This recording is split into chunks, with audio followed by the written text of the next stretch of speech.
কুয়েতের আবাসিক ভবনে অগ্নিকাণ্ডের ঘটনায় নিহতের সংখ্যা বেড়ে ৪৯ জনে দাঁড়িয়েছে। আহত হয়েছে আরও অর্ধ শতাধিক। স্থানীয় গণমাধ্যম জানায় নিহতদের মধ্যে ৪০ জনই ভারতীয় নাগরিক। এদের বেশিরভাগ কেরালা ও তামিলনাড়ুর বাসিন্দা।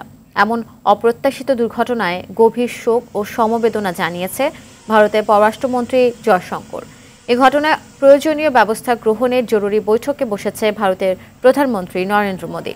অন্যদিকে মানগাঁও ও তার আশপাশের এলাকার সব হাসপাতালে উচ্চ সতর্কতা জারি করেছে কুয়েতের স্বাস্থ্য মন্ত্রণালয়। এরই মধ্যে গুরুতর আহত বেশ কয়েকজনকে বিভিন্ন হাসপাতালে স্থানান্তরিত করা হয়েছে।